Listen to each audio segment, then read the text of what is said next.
So Javelin have many topics related to technical interview. So for any technical interview, we can use Javelin to prepare our interview, right?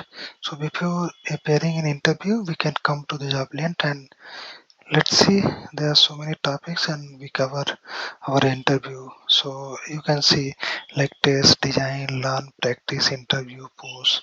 There are so many things here. So one by one, if you go, then we can prepare our interview. So in today's topics, we are going to discuss about design of microservice architecture. Where you will find, so come to the design part. From the design and click the system design. From the system design, just search the design microservice architecture. You will get the complete design of microservice architecture. So in this design, I am going to cover like various components which are required in microservice architecture, right? So one by one, I will go and cover every components. Then we also have like detailed explanation about all these component below. You can like read all these things by your own also.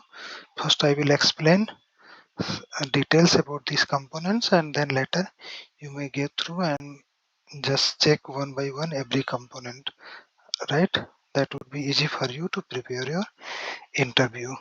So let's come on top and discuss various components involved in microservice architecture. Like, so microservice architecture, why it is famous? Before, we were having only monolith architecture where everything we develop in a single application. So there was a big challenge, like how we are going to like divide our team to develop small features and deployment issue.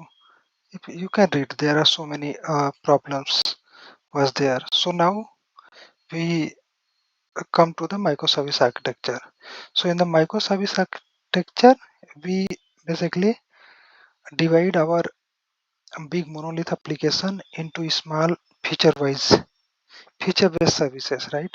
So let's say one feature we have order service, our card service, our search service, invoice service, right? Checkout service, payment service. So just consider one of these service and what are various components we required to develop, let's say, order service. So order service should be scalable. So we need to scale. Okay. So whenever our order service instance is going to scale, then they need to register, okay, somewhere. So that's API gateway should be aware about the instance. Okay. So let's say initially we start with a single instance. So let's say order service instance 1 need to register with service registry. Then once the load get increase in your system, then instance 2 will launch, and then also instance 2 need to be registered with service registry. Okay, so this would be like order service 2.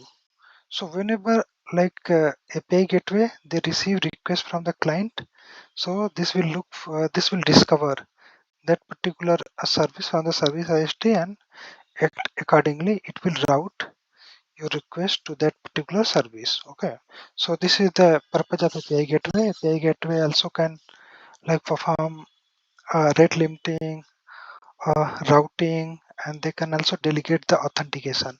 So what's the use of authentication service here? So when the user logged in, right, by using the username password, then by using the authentication service, we return back a token to the client. Now that token is used by the client for further communication to the service using the token, like instead of username password. So that's we require that token. So like every time user they need to send a token in any request, right? So uh, like what other features, like here we can see we have the monitoring. So every services we need to monitor, so that's monitoring is required. Then log aggregation, if we need to debug any issue anything, then we require log aggregation, right? There we aggregate all the logs. Then we have the audit. We can also like some of the information if we need to audit, so we need the audit service, okay, where we are going to record who have like written this information when this information has been then we have the observability. If you need to observe many parameters from your service, like so that we can take any decision before filling up the actual service, so we require the observability.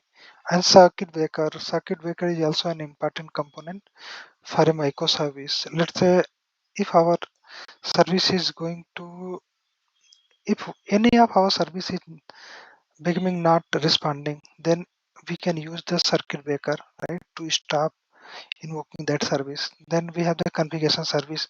Configuration is also required to configure various parameter to your like service, whether you are going to launch your service in dev environment, prod environment, staging environment. So all these various parameter we can uh, set to the config service, right? Now we have the database part where we are going to store our database.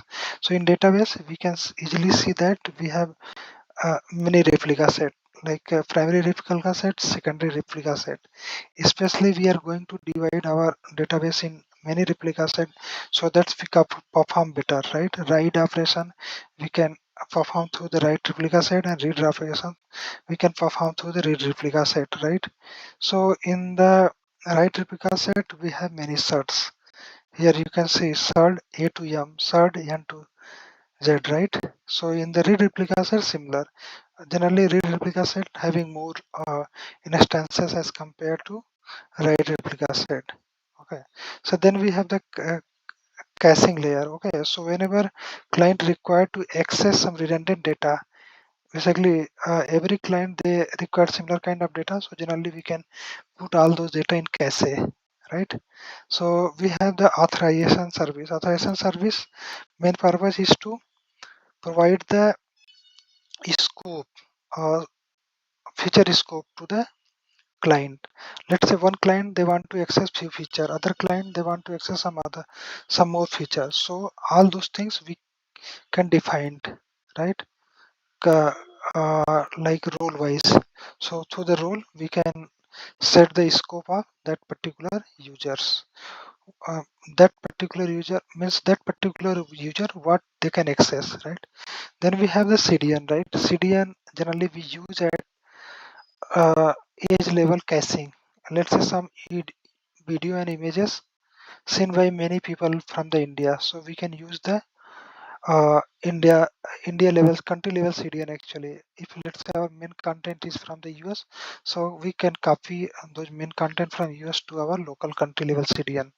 So that's we can reduce the latency of that content. We can locally like stream those content, right? So after that, uh, like we also introduce here Kafka layer. If let's say we want to queue up our messages, if we need to process something in background, right? So we need the Kafka. So Kafka is a message queuing system where producer they can produce messages and consumer they can consume messages. Basically, we aggregate messages topic wise. So every different type of messages they have different topic, and through the topic we can define various consumers that we call here workers. They can consume those services. So this is all about uh, microservice architecture design. Okay.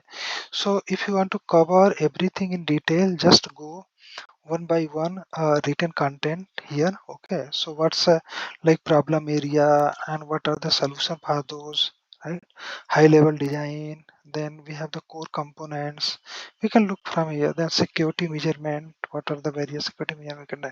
Then fault tolerance, so the circuit breaker how we are going to handle this, then data partitioning examples, everything has been covered here, right?